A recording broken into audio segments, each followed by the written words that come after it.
Pertama terlintas orang-orang yang bangkrut adalah orang-orang yang dalam berdagang tidak mendapat keuntungan. مولاي صل وسلم دائما أبدا على حبيبك خير الخلق كلهم مولاي صل وسلم دائما أبدا على. Assalamualaikum warahmatullahi wabarakatuh. Alhamdulillahilladzi anzala sakinata fi qulubil mu'minin liyazdadu imana ma'a imanihim walillahi junudus samawati wal ardh wa kana Allahu aliman hakima.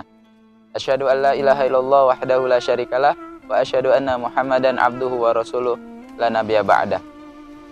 Pertama-tama marilah kita bersyukur kepada Allah Subhanahu wa taala yang mana pada Ramadan kali ini kita masih diberikan kesempatan oleh Allah Subhanahu wa taala untuk berjumpa di Ramadan yang penuh berkah ini untuk melaksanakan ibadah di bulan suci Ramadan ini. Yang selanjutnya salawat dan salam marilah kita haturkan kepada Nabi besar Muhammad SAW yang mana beliau telah membawa umat manusia dari zaman kegelapan kepada zaman yang penuh dengan ilmu pengetahuan dan ukhuwah Islamiyah. Soimin dan soimat yang dirahmati Allah. Pada kesempatan kali ini izinkan saya menyampaikan sebuah kultum yang berjudul orang-orang yang bangkrut. Soimin dan soimat, pertama terlintas orang-orang yang bangkrut adalah orang-orang yang dalam berdagang tidak mendapat keuntungan, ya. Orang-orang yang berdagang atau yang sedang berniaga tidak mendapat keuntungan, bahkan modal pun tidak kembali. Nah, itu yang disebut ataupun yang pertama kali terlintas di pikiran kita, orang-orang yang bangkrut. Orang-orang yang bangkrut ini kalau misalnya menurut pandangan Allah, orang-orang yang bangkrut ini seperti apa? Nah, ada suatu hadis Rasulullah SAW sedang duduk bersama sahabat. Bersama sahabat duduk santai. Nah, kemudian Rasulullah bertanya kepada sahabat, apa kata Rasulullah? Atadruna mal muslif? Atadruna mal muslif? Yang artinya, kalian tahu nggak siapa itu orang yang merugi atau orang-orang yang bangkrut? Sahabat spontan menjawab sebagaimana yang kita terlintas tadi di pikiran tadi, orang-orang yang bangkrut itu ya Rasulullah, orang-orang yang tidak memiliki dirham atau uang dan tidak memiliki harta.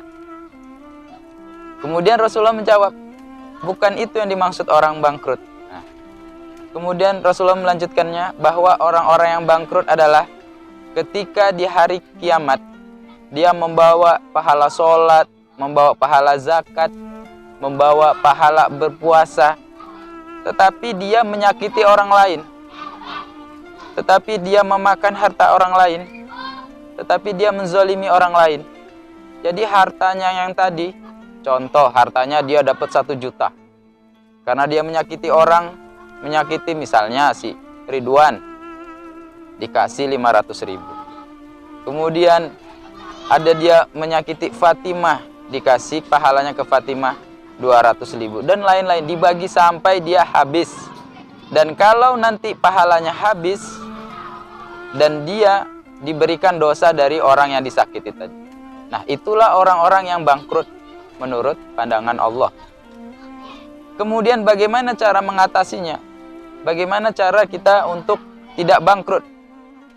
Oke. Allah Subhanahu wa taala berfirman dalam surah As-Saff ayat 10 dan 11. A'udzu billahi minasyaitonir rajim. Bismillahirrahmanirrahim. Ya ayyuhalladzina amanu hal adullukum ala tijaratin tunjikum min 'adzabin alim. Tu'minuna billahi wa rasulihi wa tujahiduna fi sabilillahi bi amwalikum wa anfusikum. Dzalikum khairul lakum in kuntum ta'lamun. Yang artinya, wahai orang-orang yang beriman, maukah aku tunjukkan kepadamu perniagaan yang dapat menghindari dari siksa ataupun azab api neraka, yaitu kamu beriman kepada Allah, beriman kepada Rasul, dan berjihad dengan harta dan jiwamu, jika kamu mengetahui. Intisari dari ayat ini bahwa hubungan kita dengan Allah itu adalah sebuah perniagaan, sebuah jual beli, ya. Jadi kalau kita tidak ingin merugi ataupun bangkrut, kita harus melakukan perniagaan dengan Allah Subhanahu wa taala. Apa itu? Yang pertama, kita harus beriman kepada Allah Subhanahu wa taala. Yang kedua, kita harus beriman kepada Rasul. Kita harus mentaati Rasulullah. Dan yang ketiga, kita harus berjihad. Berjihad ini dengan harta, ya. Berjihad dengan harta dan jiwa kamu. Nah, inilah orang-orang yang tidak akan bangkrut nanti di padang mahsyar. Cukup sekian kultum dari saya. Mudah-mudahan bermanfaat khususnya kepada diri saya sendiri. Aku qauli hadza wa astaghfirullah li wa lakum. Assalamualaikum warahmatullahi wabarakatuh.